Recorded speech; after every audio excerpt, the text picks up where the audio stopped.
Welcome to today's video. Today's video is going to be a book haul. We're going to go over some of the books that I purchased recently. One thing I will preface is some of these are used, some of these are not used. I'll go over the used ones first. I recently sold some books to my used bookstore. I will have that video linked if it's already posted. Otherwise, keep a lookout for that book unhaul. And when I was selling some books, I did find some books that I wanted to read. Starting with I'm Glad My Mom Died by Jeanette McCurdy. This is a nonfiction about, obviously, Jeanette McCurdy's life. I'm very intrigued about this for many reasons. I've heard it's really good. I was not like I think she was on iCarly. I didn't watch her growing up. That was not really my kind of movie. However, I'm still intrigued by this story. I anticipate that by the time this is posted, I will have this read because I do want to get to this right away. I may be able to link if I have read this. If not, keep a lookout. But this is just a nonfiction that I'm excited to read. Never Have I Ever by Jocelyn Jackson. This is a story about a woman who's kind of got this perfect life. Her friend shows up at this book club and they play, I'm assuming, the Never Have I Ever game, but secrets get spilled and kind of the mysterious mystique behind that. This is obviously going to be a mystery. I saw this one on a Books of Lala. I don't think she enjoyed it very much, but it still intrigued me, and so I saw it really cheap at my used bookstore, so I went ahead and picked it up. The Children on the Hill by Jennifer McMahon. Again, another one of my used bookstores. This is about a woman who, so it's back in the past. There's a psychiatrist who brings a child home to her home where she already has kids, and then it goes to the future. So it's in 1978 and 2019. This child goes missing, and this woman, based on her experience in the past, I'm guessing because the psychiatrist brought that child home, knows something's kind of up and is that on the hunt for that. So this is another mystery thriller. Stephen King, The Outsiders. I've not read this one. It's another one from Stephen King I want to read. It was really cheap for being a Stephen King book at my used bookstore, and so that's just what intrigued me and was in good condition. So The Outsiders, I want to get more Stephen King read because I do enjoy Stephen King, but I have a specific set of books of Stephen King's that I tend to read over and over. Specifically, Rose Matter is my absolute favorite Stephen King, so that's the reason for that. Next set, there was a book of outlet fiction sale, everything like $6.99 and less, so I went a little crazy during my birthday and got some books. So starting with that, we have Hidden Pictures by Jason Rekulak. This I've heard absolutely fantastic things about, and then I've heard not good things about, but I'm still very intrigued. This is another, I believe it's mystery thriller. It might be a horror, but I'm pretty sure it's mystery thriller. This woman is a babysitter or nanny for this family and kind of the secrets behind the family and all of that stuff. So very intriguing. Want to check it out. The Ivies by Alexa Dunn. Absolutely love her as a YouTuber. I've not read any of her stuff. I do want to read Pretty Dead Queens.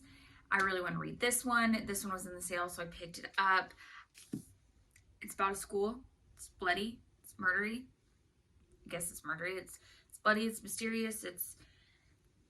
It just intrigues me all the way around. Finley, Donovan Knocks Him Dead by El Cosimano. I read Finley, Donovan is Killing It. It was okay, enough that I want to finish it just to see if maybe I can get intrigued now that some of the characters and storylines and everything is brought up. So I want to check that out. This is a cozy murder mystery, kind of a funny murder mystery series. Just following along with Finley, Donovan. Wrong Place, Wrong Time by Jillian McAllister. This is about a woman who's keeps like going back in time, living life, but she knows something bad's gonna happen. It sounds absolutely fantastic. Books Like Whoa speak so highly of this book, and I was sold. Devil House by Josh Darnell. I love this cover. It's a horror, but this guy is a crime writer person, and he gets to move into this house where some notorious crimes happen and just what's gonna happen. So I'm hoping with the horror theme, it's really spooky, haunted house vibes. I'm so excited. On Rotation, this looks so cute. Romance. I'm not sure if it's just a romance or a rom-com romance. Either way, it looks cute. About doctors. I just think the story is cute, and I needed some kind of light-hearted romance. I've not really read a lot of doctor romance, so I'm excited about that. If I Disappear by Eliza Jane Brazier. I have read this, loved it. It's about a podcast. A woman is writing a podcast on a murder mystery and goes there and goes to where the mystery has happened.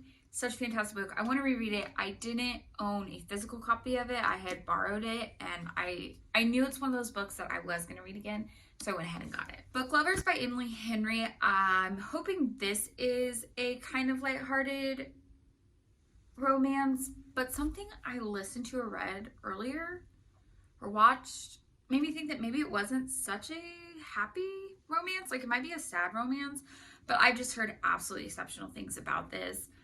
And so I really wanted to pick it up and check it out. Bet on It by Jodie Slaughter. Is this cover not the cutest? It's a baking, if I'm understanding right. Let me double check. It's a rom-com. It's got a game. This looks like another really cute,